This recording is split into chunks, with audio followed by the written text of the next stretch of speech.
jour on croit, un jour on croit, un jour on meurt, un jour on est, un jour on est, jour on croit, un jour on meurt.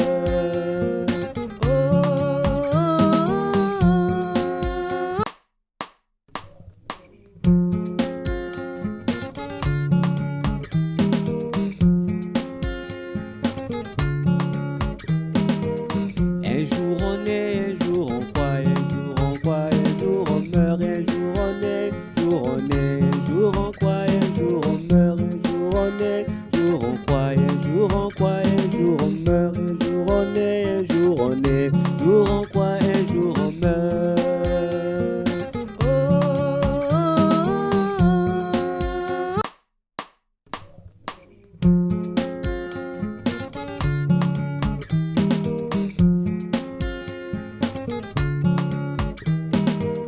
Un jour on est, un jour on croit, un jour on croit, un jour on meurt, un jour on est, jour on est, un jour on croit, un jour on meurt, un jour on est, jour on croit, un jour on croit, un jour on meurt, un jour on est, un jour on est, jour on croit, un jour on meurt.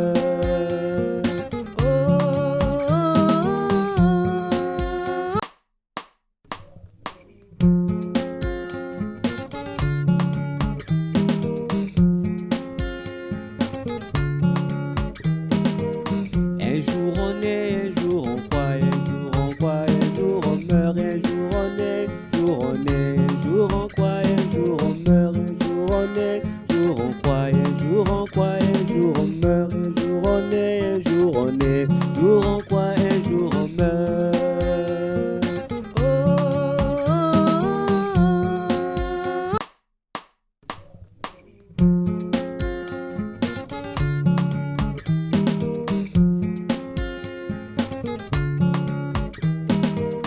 Un jour on est, un jour on croit, un jour on croit, un jour on meurt, un jour on est, jour on est, un jour on croit, un jour on meurt, un jour on est, jour on croit, un jour on croit, un jour on meurt, un jour on est, un jour on est, jour on croit, un jour on meurt.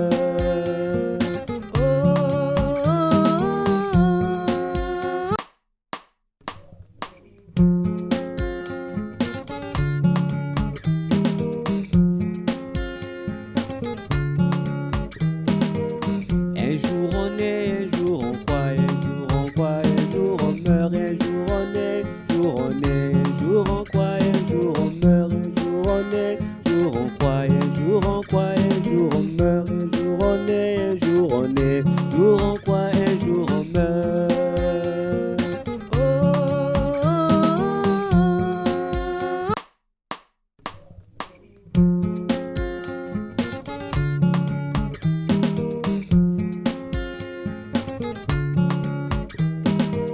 Un jour on est, un jour on croit, un jour on croit, un jour on meurt, un jour on est, jour on est, un jour on croit, un jour on meurt, un jour on est, jour on croit, un jour on croit, un jour on meurt, un jour on est, un jour on est, jour on croit, un jour on meurt.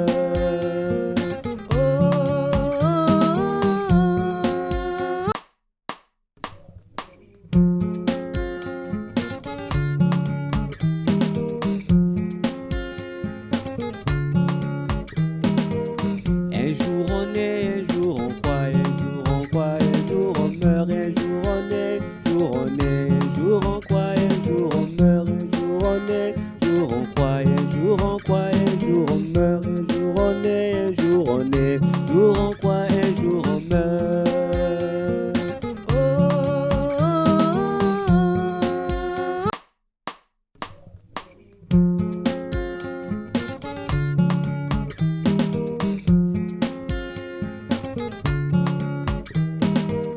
Un jour on est, un jour on croit, un jour on croit, un jour on meurt, un jour on est, jour on est, un jour on croit, un jour on meurt.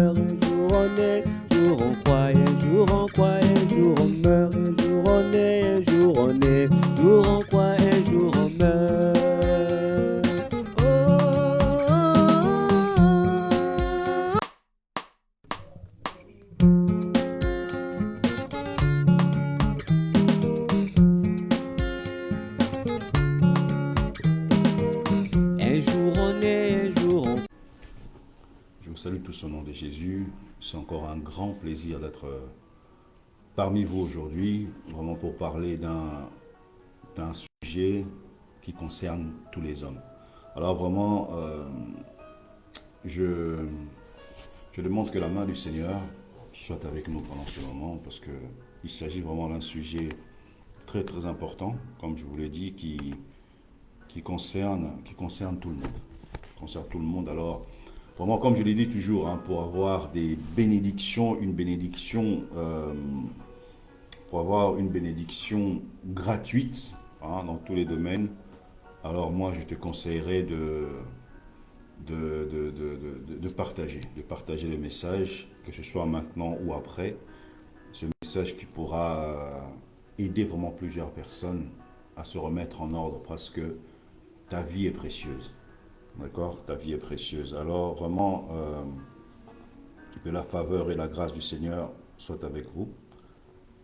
Alors, comme d'habitude, permettez-moi de partager pour de prévenir toutes les personnes qui sont connectées, enfin à se connecter, qui ne sont pas encore connectées, à se connecter dans cette vidéo hein, pour pouvoir suivre ce message en live. Bien sûr, ceux qui ont la possibilité, sinon peut-être plus tard. Oui, plus tard, ceux qui auront la possibilité de le faire. Alors, donc comme je vous dis, je veux partager, permettez-moi de le faire très rapidement. Et puis nous allons commencer avec notre message. Alors je vous salue encore au nom de Jésus, encore une fois, pour cette parole d'aujourd'hui, cette parole si importante, qui pourra vraiment sauver plusieurs personnes. Et ce message qui permettra à plusieurs de revenir sur le chemin du Seigneur. Donc c'est ça ce que, ou bien qui les forcera encore davantage à pouvoir examiner tous les jours leur marche. Seigneur, nous te bénissons. Seigneur Jésus, sois élevé, sois glorifié encore pendant ce temps. Et que je reconnais comme bon pour annoncer ta parole.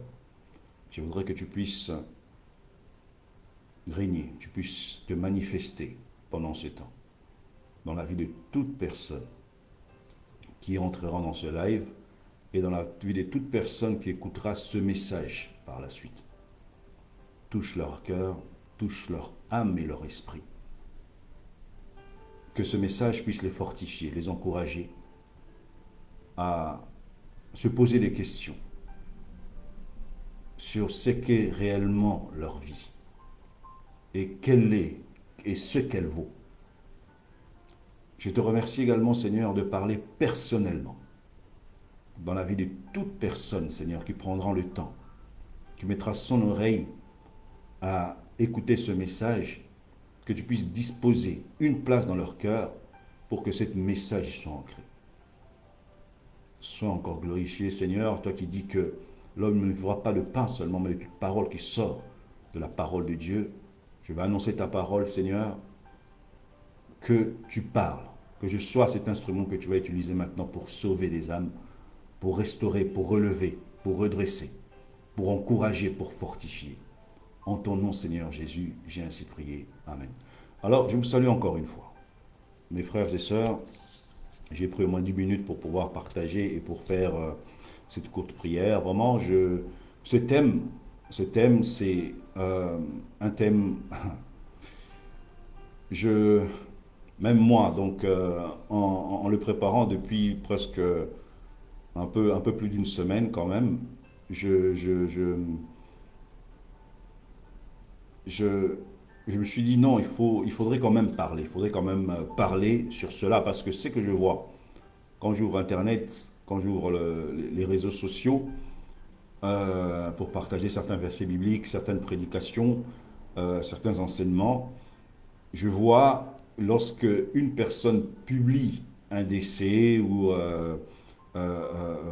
bon, une mort, hein, parle d'une mort ou un décès ou quoi, on voit directement des, des RIP, donc Rest in Peace, on voit des REP, repose en paix, on voit des RIF, Ruhe in Frieden en allemand, on voit des PNK, donc Pemana Kimia en lingala, donc c'est-à-dire que en, en plusieurs langues, on voit, et j'ai l'impression que ça devient vraiment comme un slogan comme ça. On ne connaît pas l'importance, on ne connaît plus la valeur de ce, de, ce, de cette phrase, de ce qu'on dit, quoi. Donc, alors,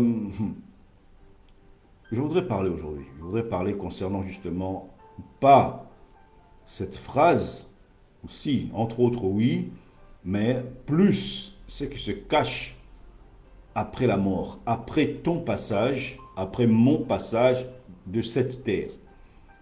D'accord? Une fois que tu seras passé, qu'est-ce qui t'attend après? Qu'est-ce qui t'attend par la suite? Bien que, bien sûr, c'est bien organisé dans le monde des ténèbres, on veut minimiser la gravité de ce qui suit la mort en donnant plus d'importance à ce que nous vivons actuellement. Oui, c'est important pour prendre la bonne décision. Oui, c'est important pour prendre la bonne décision pour ton éternité, pour ce que suit la mort. Mais prendre en considération, prendre comme si cette vie n'aura jamais de fin, ça, c'est une erreur. D'accord? Ça, c'est une très grave erreur. Et je vous montrerai, on va en parler justement. Donc, j'espère que je ne serai pas obligé de faire deux messages à ce sujet. Donc, j'essaierai vraiment de me limiter à cette vidéo, à ce message, pour permettre, justement parce que je vois que parfois quand le message est trop long, les gens regardent le nombre de minutes, le nombre quand ça fait plus d'une heure et tout, bon, la plupart n'ont pas le temps d'écouter, n'ont pas le temps de se connecter. Alors, je préfère mieux faire des vidéos, des messages de 30 minutes plusieurs fois, hein, 30 ou 40 minutes maximum, plusieurs fois, que de faire des messages de plus une heure et demie, et que personne n'écoute. Donc voilà un peu mon point de vue. Donc si je suis forcé à faire plusieurs vidéos de 30, 40 minutes maximum, je le ferai. D'accord? Donc en entendant, nous sommes là. Alors, vous savez, depuis que Dieu a dit cette phrase, qui se trouve dans Genèse chapitre 3 au verset 19, que je vais lire, c'est à la sueur de ton visage que tu mangeras ton pain. Genèse chapitre 3 au verset 19, jusqu'à ce que tu retournes dans la terre d'où tu as été pris, car tu es poussière et tu retourneras dans la poussière. Alors ça, c'est une phrase, justement, je ne sais pas si tu n'as jamais entendu, bon, c'est dans la Bible, hein, dans la Bible, le premier livre de la Bible, c'est la Genèse, chapitre 3, verset 19. Si tu t'y connais, mais je pense que tu l'as déjà entendu souvent parler.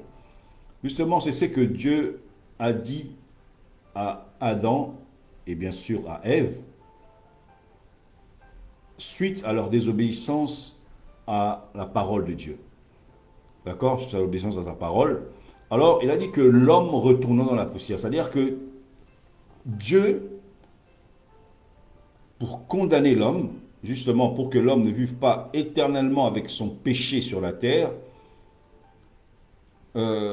il a permis que la mort vienne. C'est-à-dire que cette vie, parce que depuis que Dieu a dit cette phrase, c'est-à-dire que tout ce qui a vie, tout ce qui est vivant, d'accord, même malgré un nombre assez élevé d'années, meurt. C'est-à-dire que tout meurt. C'est-à-dire que tout ce que Dieu, depuis que Dieu a dit cette phrase, la mort est survenue. La mort est venue dans la vie de tout ce qui vit. Donc, comme je l'ai dit, malgré le nombre d'années que l'élément vivant, la chose, que ce soit les êtres humains, que ce soit les animaux, que ce soit des plantes, tout ce que vous voulez, c'est-à-dire qu'il y a la mort qui est là. La mort est rentrée, la mort s'est attachée à, à, justement à cette vie que nous avons. C'est-à-dire que nous côtoyons, nous vivons avec la mort à côté de nous. D'accord? Même ceux, même parmi les hommes qui ont marché avec Dieu. D'accord? Dans Genèse chapitre 3 au verset 25, Genèse chapitre 25 au verset 8, d'accord? Là, on parle d'Abraham, on dit Abraham expira et mourut, et il fut accueilli auprès de son peuple. On dit la même chose pour Isaac, dans Genèse chapitre 25 au verset 29, Genèse chapitre 35 verset 29. Isaac expira et mourut, et fut accueilli par son peuple. Fut recueilli par son peuple. D'accord? Donc, c'est-à-dire que même parmi les hommes qui ont marché avec Dieu, même parmi les hommes, c'est-à-dire, ils n'échappent pas à la mort. Il y a certaines personnes qui n'ont peut-être pas connu cette mort physiquement comme ça. Il y a deux exceptions.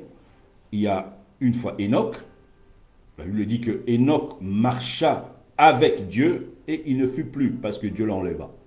Pourquoi? Parce que Dieu l'avait trouvé bon, il était tellement fidèle à Dieu, marchait avec Dieu fidèlement, et Dieu a permis qu'il l'enlève. C'est la même chose avec Élie. Élie aussi n'a pas connu la mort physiquement comme ça, mais il a été enlevé par un char de feu.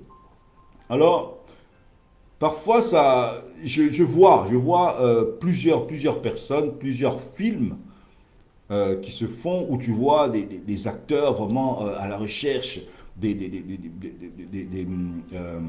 produits qui permettront de vivre éternellement, ils cherchent des sources d'eau où il y a une eau magique, une eau extraordinaire qui te permettrait de rajeunir et de vivre pendant des années. Parfois aussi, je vois aussi des scientifiques vraiment dévoués à la recherche des produits justement qui rajeunissent.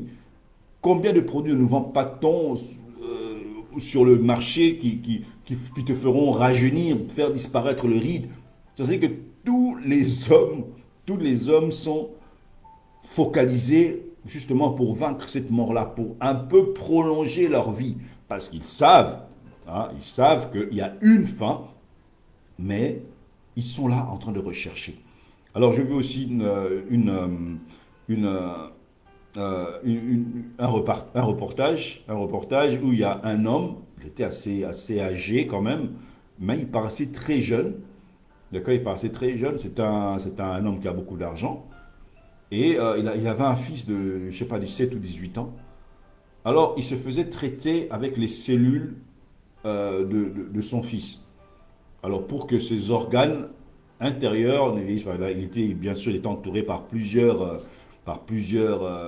chercheurs, par plusieurs scientifiques qui sont là, qui font des transfusions de son fils chez lui. Donc, chaque matin, il fait, je sais pas, 2 heures, 3 heures de sport. Alors, donc, c'est-à-dire que pour son âge, il avait presque 60 ans, mais il paraissait très jeune. Il en faisait peut-être la moitié. Ouais, donc, moi, je me dis, bon, c'est bien. C'est pour combien de temps? Ouais, c'est pour combien de temps? Vous savez, la mort nous montre que Dieu est souverain, que c'est lui qui a le dernier mot.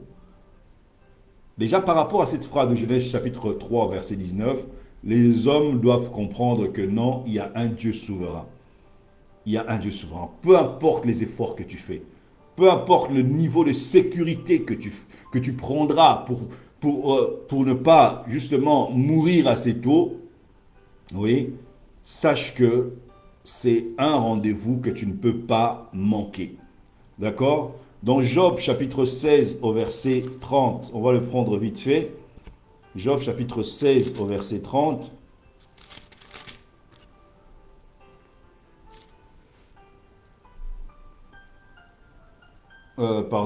Job chapitre 16 au verset 22. 30 n'est pas, j'ai mal écrit. J'ai mal pris note. Donc, la Bible dit ceci: car le nombre de mes années touche à son terme, et je m'en irai par un sentier d'où je ne reviendrai plus. D'accord? Plusieurs personnes disent que non, la mort, c'est le chemin, le sentier de tous les hommes, la voie de tous les vivants. C'est-à-dire que tout le monde passeront par là. Il n'y a pas d'échappatoire. Ok? Donc Job chapitre 16 au verset 22. Car le nombre de mes années touche à son terme, et je m'en irai par un sentier d'où je ne reviendrai plus.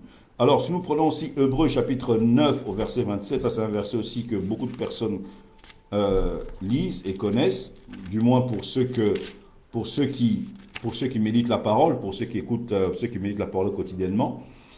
Et comme il est réservé aux hommes de mourir une seule fois, après quoi vient le jugement. D'accord? Donc, c'est-à-dire que la mort, comme je l'ai déjà dit dans plusieurs de mes prédications, de mes enseignements, la mort est une réservation. Elle est collée à nous. On ne peut pas faire autrement. Là, on est réservé à mourir, du moins physiquement. On est réservé à partir de cette terre. On ne peut pas, il n'y a personne qui restera éternellement sur cette terre ici. Non, il n'y en a pas, il n'y en aura jamais. Ouais, donc c'est-à-dire que ça doit vraiment marquer notre esprit pour que nous puissions savoir comment faire, comment nous préparer. C'est ça qui est important. Ça, c'est très important. Alors, beaucoup de gens n'aiment pas trop parler de la mort. Je vois que quand je parle de la mort à plusieurs personnes, ils ne veulent même pas en entendre parler. Ils ne veulent pas du tout. Non, non, mais laisse-moi, non, j'ai encore le temps. Laisse-moi vivre. Vivre? Non, mais ça, c'est... Tu vois, bon, je te laisse vivre, hein, mais ça se pourrait que la vie, comme tu la comprends, peut-être tu comprends mal le sens de la vie. Peut-être tu comprends mal le sens de la vie parce que la plupart des personnes qui disent que non, laisse-moi vivre, c'est-à-dire que elles veulent déconner, elles veulent vraiment faire du n'importe quoi avec leur vie. Du n'importe quoi, vraiment vivre sans loi, sans foi, en dehors de tout ce qui concerne Dieu. Oui, alors ça c'est très dangereux. On en parlera. Donc je descends petit à petit pour faire comprendre l'importance de ce message, l'importance de notre thème d'aujourd'hui. Parce qu'on ne peut pas ne pas en parler. Je ne peux pas ne pas parler d'une chose qui te concerne vraiment personnellement. Personnellement. La mort te concerne personnellement, comme la vie te concerne, la mort aussi te concerne personnellement. Tu ne peux pas passer à côté. On ne peut pas ne pas en parler. Comme les gens parlent des études, comme les gens parlent du travail, comme les gens, certains parlent du mariage, certains parlent de faire des enfants, mais quand on parle de la mort et de la vie, mais la mort, ça fait partie de la vie, justement. Ça fait partie de la vie. Et le pire, c'est que, pourquoi est-ce qu'on ne peut pas négliger ça? C'est que ça peut t'arriver à tout moment. Ça peut t'arriver à tout moment. Et c'est ça ce qui est grave. C'est ça ce qui est grave. Et ça m'étonne de voir que certaines personnes, tu abordes ce sujet, mais elles ne veulent même pas, quoi. Elles ne veulent même pas en entendre parler. Et justement, on en parle pour pouvoir aider, pour pouvoir soutenir plusieurs personnes qui prendront le temps d'écouter ce message. Alors comme je vous ai dit que la mort est réservée à tout le monde. D'accord? Tu ne peux pas passer à côté. Alors parfois, comme je vous ai dit, je vois cette expression assez souvent dans les réseaux sociaux, sur les commentaires. Dans les commentaires, je vois, repose en paix. Vous savez, c'est vraiment des expressions qui... ça a vraiment perdu sa valeur. Oui, comme je vous ai dit, je veux parler aujourd'hui de la mort, de ce qui vient après la mort, juste après la mort. Que tu sois païen, que tu sois chrétien, que tu sois un chrétien rétrograde, et justement, quand tu meurs avant ton temps, oui, avant ton temps, c'est-à-dire qu'avant le nombre des années que Dieu t'a donné sur cette terre, je veux parler de ça aujourd'hui. Parce que beaucoup de personnes pensent que ça reste un mystère. Oui, c'est un mystère pour les personnes ignorantes, pour les personnes qui ne veulent pas savoir ce qui vient après. Bien que ça te fait peur, certaines personnes ont vraiment peur de la mort, ont peur d'en parler. Non, tu ne peux pas avoir peur de parler d'une chose qui te concerne personnellement, comme je viens de le dire. La mort te concerne personnellement. C'est un rendez-vous que tu ne peux pas manquer selon Hébreux chapitre 9 au verset 27. Oui, la mort t'est réservée. La mort, c'est à côté de toi. Tu marches avec ça tous les jours. Elle peut t'arriver à tout moment. D'accord? Elle peut t'arriver à tout moment. Alors faisons très attention par rapport à ça. Alors, quand on parle de cette phrase-là, repose en paix. Ah, mais on doit quand même on doit quand même connaître qui se repose réellement en paix. Je vous dis, je peux peut-être blesser les gens, mais ce n'est pas tout le monde qui se repose en paix justement après la mort. Oui, ce n'est pas tout le monde. Alors, je vais vous parler un peu de ce repos. On va prendre Matthieu chapitre 11 au verset 28 et 29. Matthieu 11, versets 28 et 29. Comme je dis, je prends des versets que normalement les chrétiens connaissent. La Bible dit ceci. Ça, c'est un appel que le Seigneur Jésus-Christ lance. Il dit, venez à moi, vous tous qui êtes fatigués et chargés, et je vous donnerai du repos. Venez à moi. D'accord? Alors, si Dieu, Jésus-Christ, te fait un appel, te lance un appel, et que tu réponds, ben justement, il te donnera du repos. Ok? Mais si tu ne réponds pas à cet appel-là, sache-le que le repos ne viendra pas chez toi parce que tu as refusé l'appel. Ça, c'est une chose claire et nette. Il dit, le vrai repos se trouve qu'en lui. Verset 29, prenez mon joug sur vous et recevez mes instructions. D'accord? C'est ce que nous donnons maintenant. Ce que je donne, ce sont des instructions que je donne. Car je suis doux et humble de cœur, et vous trouverez le repos pour vos âmes. Waouh! Le repos pour vos âmes. Pourquoi pour vos âmes? Il y a des âmes qui ne se reposent pas après la mort. Dans 1 Thessaloniciens chapitre 5, l'apôtre Paul nous dit que l'homme est trois. Il est composé du corps physique, d'accord, qui lui permet de vivre cette terre physique, matérielle. Il y a l'âme et l'esprit. D'accord? Le 3. Alors, quand la personne meurt, oui, je reprendrai le thème par après, quand la personne meurt, ça dit que c'est ton corps physique qui meurt. Ok? C'est ton corps physique qui meurt. Alors, le corps physique est relié à ton âme par un cordon. Par un cordon qu'on appelle le cordon d'argent.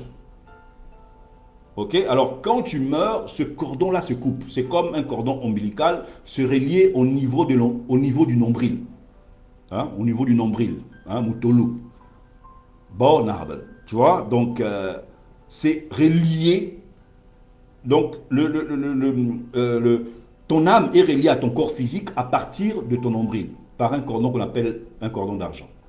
Oui? Alors, ton âme est reliée à ton esprit, l'esprit que Dieu a mis en toi, l'esprit que Dieu a mis en toi pour pouvoir le chercher, d'accord? L'esprit qui est ta conscience, hein? Ta conscience, l'esprit de Dieu qui est ta conscience, en qui Dieu a mis des lois, d'accord? Parce que je parlerai aussi, certaines personnes disent, c'est encore une autre parenthèse que j'ouvre, c'est pas tout le monde qui écoute la parole de Dieu. D'accord? C'est pas tout le monde qui jusqu'à présent, c'est pas tout le monde. Il y a des personnes, même avant que la parole de Dieu soit écrite, avant, le message de Dieu était annoncé oralement. Alors maintenant, on dit, mais comment, et les hommes qui sont morts avant que Jésus-Christ vienne, ben, comment est-ce que, ou bien des personnes qui n'ont jamais connu la parole du Seigneur, mais ces gens-là seront jugés par rapport à leur conscience. D'accord? Par rapport à leur conscience, parce que la conscience, c'est l'esprit de Dieu. D'accord? C'est l'esprit de Dieu, ce n'est pas le Saint-Esprit, c'est l'esprit de Dieu, l'esprit que Dieu a mis en toi pour te permettre de juger ce qui est bien et ce qui est mal. Ok? C'est ça, l'esprit. Alors, ces personnes-là qui meurent sans avoir écouté la parole du Seigneur, mais seront jugées selon leur conscience, selon le bien ou le mal qu'ils ont fait sur cette terre. D'accord? Alors, maintenant, l'esprit, l'âme est reliée à l'esprit, ton âme est reliée à ton esprit, au niveau de l'ombril toujours, par rapport avec un cordon doré. Maintenant, quand tu es chrétien, ton âme est reliée au Saint-Esprit par rapport à un cordon doré aussi, mais plus brillant que ce qui relie l'âme avec ton esprit. J'espère que vous me comprenez. Je vais très doucement. Alors maintenant, quand tu meurs, qu'est-ce qui se passe? Ton corps physique reste sur la terre. Elle devient poussière, selon Genèse chapitre 3 au verset 19. D'accord? Elle devient poussière. Maintenant, ton âme, l'esprit retourne à Dieu. D'accord? L'esprit que Dieu a mis en toi, pas le Saint-Esprit. L'esprit que Dieu a mis en toi retourne à Dieu. Il est mis quelque part, parce que c'est ton esprit à toi, que Dieu t'avait donné. Il est mis quelque part, justement pour le jour du jugement. Est-ce que vous me comprenez? Je vais très doucement. Pour le jour du jugement, c'est-à-dire que ton esprit, le jour que tu seras jugé pour le bien ou le mal que tu auras fait, ton esprit sera là pour t'accuser. Alors, maintenant, ton âme, parce que c'est ton âme maintenant qui subit toute, soit le bonheur ou le souffre, ou les malheurs. C'est ton âme maintenant. C'est-à-dire que l'homme est trois parties, corps, âme et esprit. Et les trois, c'est toi. Il n'y a pas de différence. C'est-à-dire que si on te sépare en trois, on sépare ton corps, ton âme et ton esprit, on te verra toi. D'accord? C'est-à-dire qu'ils sont tous les trois, vous êtes identiques. Il n'y a pas de différence entre les trois. D'accord? Alors, on va prendre encore. Donc, pour vous dire que, et si le Seigneur te donnera, selon Matthieu chapitre 11, verset 28-29, il te donnera le repos dans ton âme, parce que c'est ton âme qui a besoin du repos. Oui, ton corps physique deviendra poussière, l'Esprit de Dieu retourne à Dieu, mais c'est ton âme maintenant qui a besoin de Jésus. Parce que les émotions, les sentiments, les douleurs les plus atroces viennent au niveau de ton âme. D'accord? Viennent au niveau de ton âme. Alors, c'est ça que Dieu veut sauver. Parce que sans âme, tu ne peux pas vivre. D'accord? Sans âme, tu ne peux pas vivre. Alors, dans Hébreux chapitre 4, on va le reprendre encore. Je suis en train de donner plusieurs versets, justement, qui vous permettront de comprendre le message, parce que je ne vais pas parler dans le vide comme ça. Nous devons être comme des chrétiens de Béret qui vérifient les Écritures, les Écritures après avoir entendu la parole. Alors, Hébreux chapitre 4, du verset 9 au verset 12. Suivez le message. Il y a donc un repos de sabbat réservé au peuple de Dieu. Waouh! Un repos réservé au peuple de Dieu.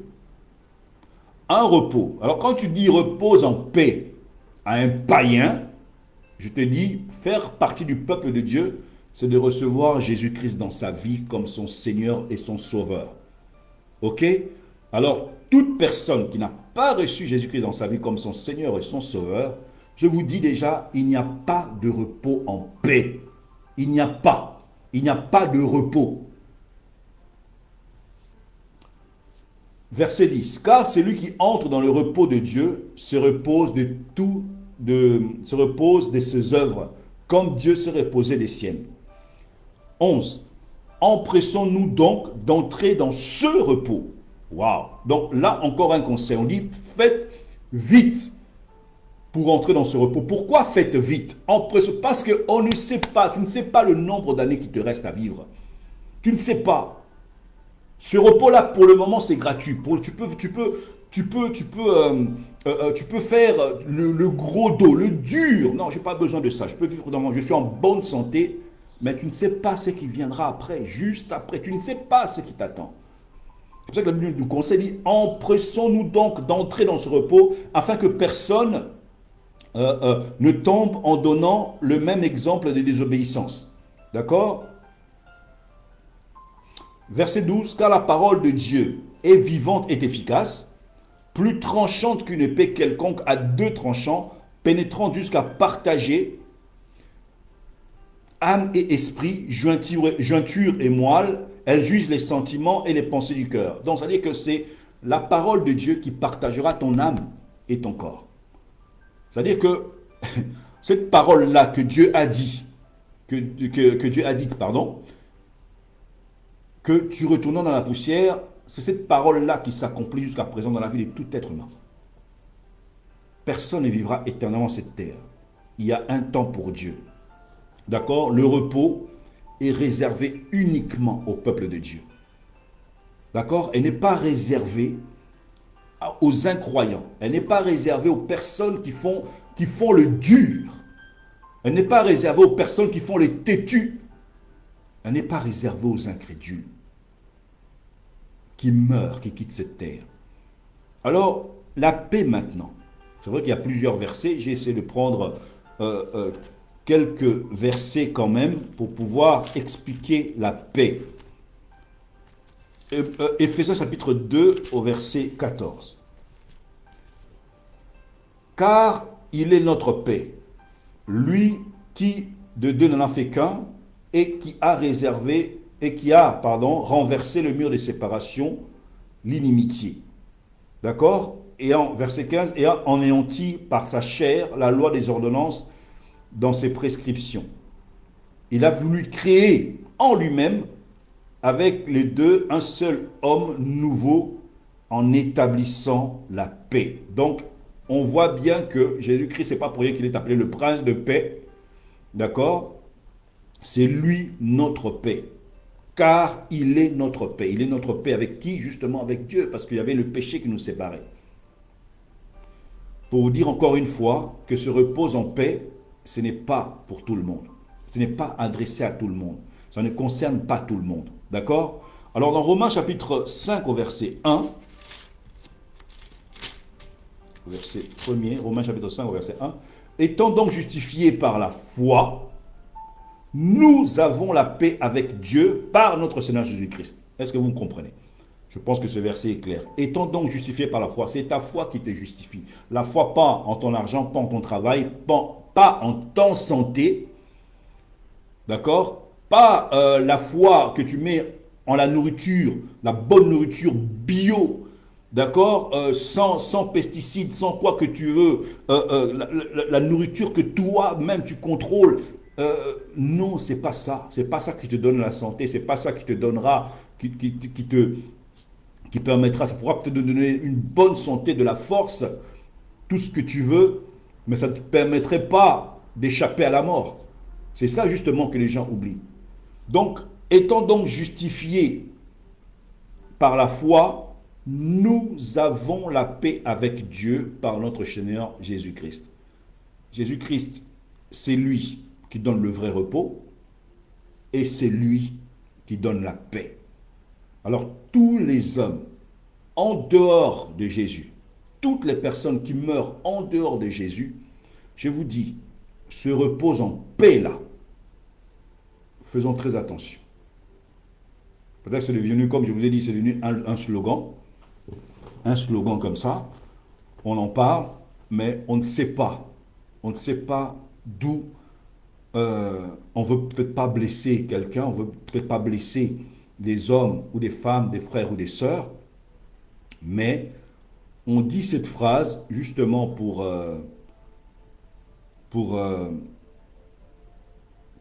justement, on dit cette phrase justement peut-être pour soulager, pour consoler certaines personnes.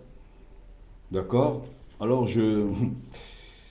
comme nous montrent ces versets, ce n'est pas tout le monde vraiment qui se repose en paix après sa mort.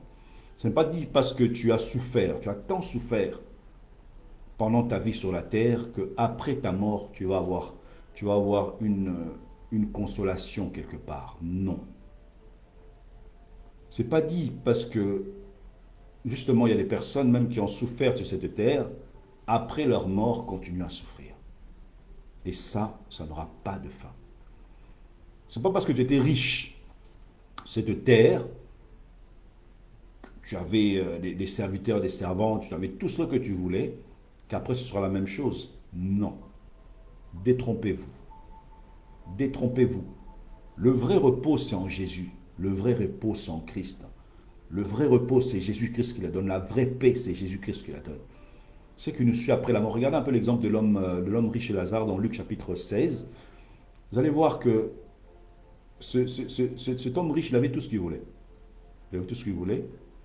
Et on donne une précision, quelque chose de très important. On dit que quand il y avait l'homme riche et Lazare, le pauvre Lazare, Donc l'homme riche, il avait tout, il mangeait tout ce qu'il voulait, hein, donc il faisait des fêtes et tout ça, donc il avait tout, il avait carrément tout. Donc il avait vraiment tout dans sa vie physique sur terre, mais le pauvre Lazare, il n'avait rien. Il se contentait des miettes. Hein, il se contentait des miettes. Et la Bible dit ceci, que quand le pauvre est mort, le pauvre Lazare est mort, il a été recueilli dans le sein d'Abraham. D'accord? Mais quand le riche était mort, la Bible dit, il a été enseveli. Donc, c'est-à-dire que pour le pauvre Lazare, on parle de ce qui le suit après. On parle d'une heureuse mort après la mort physique. Tout ce qui était après était glorieux pour lui. D'accord? C'est pour ça que la Bible dit que Dieu, il a fait que les pauvres soient riches dans la foi. Pourquoi? Parce que beaucoup des hommes qui n'ont pas vraiment les moyens, ils se contentent. Parfois, on se moque d'eux, hein, on se moque des personnes. On se dit non, mais les pauvres et tout ça, ils ne font que prier et tout et tout. Mais justement, c'est ce que Dieu a donné aux pauvres. Il leur a donné la foi, afin qu'ils puissent au moins avoir l'espérance après la mort, parce que Dieu est juste. D'accord? Peut-être qu'ils n'ont pas eu le moyen de se contenter de la vie physique ici, mais ils s'attachent au moins, ils disent que non, mais même si je ne réussis pas dans cette vie, même si dans cette vie il y a quelque chose qui ne va pas, mais au moins après ma mort, il y a quelque chose qui est là. Et ils y croient, ils s'attachent à ça. Alors que le riche, qu'est-ce qu'il a? Il a été enseveli. C'est vraiment, il a eu une mort extraordinaire. Oui, non, c'était un homme bien, avec lui on faisait la fête et tout, il a été enseveli. Et je vous conseille de lire ce message, Luc chapitre 16. Lisez un peu l'histoire. Je ne dis pas que tous les riches iront en enfer. Il y a des riches sur cette terre qui sont au paradis, qui iront au paradis. Il y a des riches qui étaient sur cette terre qui sont au paradis. D'accord? Et il y a aussi des pauvres, comme je l'ai dit, des pauvres, ben, ils sont morts, ils étaient pauvres, malheureux sur la terre, et ils sont morts pauvres, ils se retrouvent en enfer. Ce que moi je vais vous dire à travers ce message, je n'ai pas fini. Comme je vous ai dit, je ne vais pas faire des très longs messages. Je vais faire des messages, donc je vous ai dit de 30 minutes à 40 minutes. Là, je suis déjà à 40 minutes. Je suis déjà à 34 minutes. Bon, 44 minutes, mais plus les 10 minutes que j'ai perdues pour partager. Donc, je suis à 34 minutes du message. Donc, je vais m'arrêter ici aujourd'hui. Ça, c'est la première partie. La deuxième partie sera pour le dimanche prochain. Alors là, je vais rentrer un peu en détail, d'accord, sur les réalités spirituelles qui se passent justement après la mort. Les réalités spirituelles, les vérités spirituelles qui se passent directement après la mort. D'accord? Comme je vous ai dit, après la mort d'un païen, oui, après la mort d'un païen, un païen qui meurt en son temps, la mort d'un païen qui meurt avant son temps, donc avant son temps, c'est-à-dire il peut mourir soit par mégarde, hein, il a fait une erreur et tout, il est mort, soit par sacrifice, parce que ça existe, oui, beaucoup de païens meurent parce qu'on les a sacrifiés. La mort, après la mort d'un chrétien, d'un vrai chrétien, et la mort d'un chrétien rétrograde, c'est-à-dire un chrétien qui a abandonné le chemin de Dieu. Donc lui l'a refusé, il ne veut plus les choses de Dieu, il ne veut plus. Un chrétien comme ça. Je vous parlerai de ces 4 cas. Et je vous parlerai aussi, bien sûr, du monde de cimetière. C'est un monde qui existe. D'accord? C'est un monde qui existe, le monde des cimetières. Ça fait partie du monde souterrain. Ok? Ça fait partie du monde souterrain. Dans le monde souterrain, bon, bien sûr, du monde de Satan, hein, parce que ce n'est pas le monde de Dieu que je parle du monde de Satan. Hein, un monde spirituel qu'on appelle le monde du cimetière, et je vous parlerai de ça aussi. Il y a tellement de choses à dire, et c'est pour ça que je ne vais pas faire un très long message, parce que des messages très longs, mais des messages vraiment qui pourront ouvrir les yeux à plusieurs personnes pour pouvoir se remettre en ordre. Donc aujourd'hui, je m'arrête là. Vraiment que Dieu vous bénisse. On se retrouve le dimanche prochain pour la suite de ce message. Et je sais qu'il y aura encore beaucoup de révélations, beaucoup de choses auxquelles le Seigneur vous dira. D'accord? Vraiment que Dieu vous bénisse, que la faveur, la grâce de Dieu soit votre partage. On se retrouve le dimanche prochain.